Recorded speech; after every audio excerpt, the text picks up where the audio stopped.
Welcome to the You're Not Crazy podcast, hosted by Jessica Knight, a certified life coach who specializes in healing from narcissistic and emotional abuse.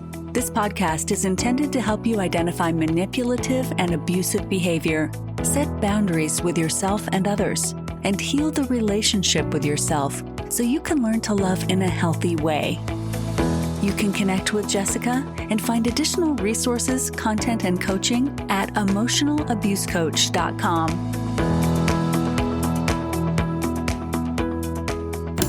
Hello, and thank you for being here.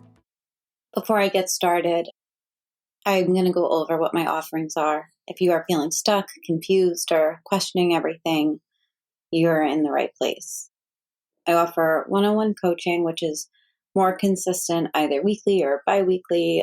In rare cases, I do every 3 weeks. That will help you untangle from toxic relationships, to understand what you're going through, and to work through your high conflict divorce, and also to begin to heal. I also offer validation calls, which are single sessions designed to give you clarity and confirmation when you need it most. Those are almost like one-off calls where we work together for an hour. There is no commitment or anything like that. And the goal is to kind of give you as much validation around what you're seeing and what you're noticing, and point you in the right direction with some of these things. And to have an hour just for you to really unpack what's going on, because so many of us don't know what to think about what's going on. If you're struggling to make sense of what's happening, that's definitely a space where your experience will be named and validated and understood. I have a Substack, which I've been talking about quite a bit.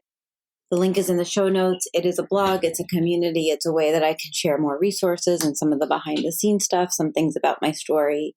And I've been doing monthly topics. The topic for February is toxic relationships and toxic breakups. Specifically, I'm going to be talking through a lot of things, including how people weaponize closure. Topic for January was sexual coercion. So all that content is still up there. And I have courses on my website, emotionalabusecoach.com, and that's where you can find more about me and what I do. Today I'm going to share something that I wrote, and this was for Substack. I basically just edited it for this episode so that we can cover it, because I do think it's important, and something I want to begin doing is sharing a bit more of these smaller, shorter episodes that aren't so deep dived into a topic, but is more about like that validation or that permission slip that you need to give yourself. Today, I want to talk about that in an emotionally abusive relationship, we typically don't feel like we can just be ourselves. And you do have permission to be a whole person and not just a performance for somebody else. I think that we live in a world where it's often demanded that we compromise our comfort for somebody else's expectations. And it's like expected, right? Being flexible is what is celebrated. And there's a good amount of like healthy flexibility out there. But I think we all know when it starts to begin to get unhealthy, or we're compromising our needs. And in relationships, this can show up in really subtle but harmful ways. Like I've been discussing in all of January, the belief that intimacy is owed in some way, or that we're failing if we prioritize our boundaries over somebody else's desires. This last month, I released blogs titled, "Why No Is Enough?" Do you feel like your partner's happiness or emotional stability depends on your willingness to meet their sexual demands?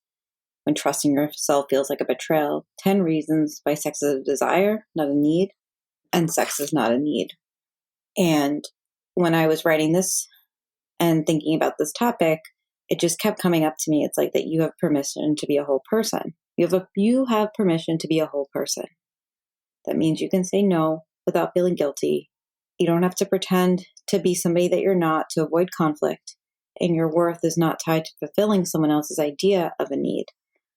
When our partners and society frame something like sex or intimacy as a need, it puts pressure on us to comply no matter how we feel, no matter how exhausted we are, no matter our mental state, no matter our wellness, no matter if we even want to. And the word need turns connection into an obligation. Intimacy begins to feel like a transaction. And when we're taught that withholding makes us less of a partner, it's easy to lose sight of our own autonomy. But you don't owe anybody access to your body or access to your mind. And that doesn't mean that intimacy isn't important or that connection doesn't matter, because it does. But it should grow from a foundation of safety, which means trust, mutual respect, and emotional safety. But without those elements, intimacy becomes something else entirely. It becomes coercive, manipulative, and controlling. And I think it goes without saying that control and manipulation don't lead to arousal.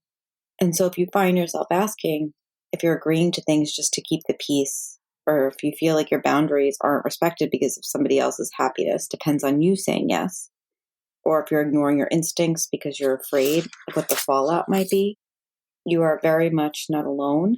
You are very much also not in a place of choosing yourself right now. And you can start doing that right now, just to begin to trust your feelings, to honor your boundaries, and to begin to let go of the guilt that society wants you to carry. You can even ask yourself what you want and what you need, because you are not responsible for managing somebody else's emotional well-being at the expense of your own, even and especially if they want you to. It's almost like reminding yourself that you matter. You can even just ask yourself, what would it feel like to honor your boundaries, even if it causes discomfort for others? Where have societal norms or past relationships taught you to prioritize others over yourself? And how can you begin to trust your no, and that you start to let your no feel like a complete sentence? Because the truth is, at the heart of every healthy relationship is respect. Respect for boundaries, for your autonomy, for the humanity of both people. And by granting yourself permission to say no and to honor your needs, you're beginning to reclaim the emotional safety that everybody deserves, and almost teach yourself this new way of being, even and especially when society is telling you that you need to do something else. I know this one was short. If you hear, usually these episodes are very long, or at least 30 minutes. And so I hope that this was helpful. I hope that maybe it's hitting somebody when they need it the most. And if you need support, you can always reach out to me at jessica@jessicanightcoaching.com, at emotionalabusecoach.com. And you can find me on Instagram at emotionalabusecoach.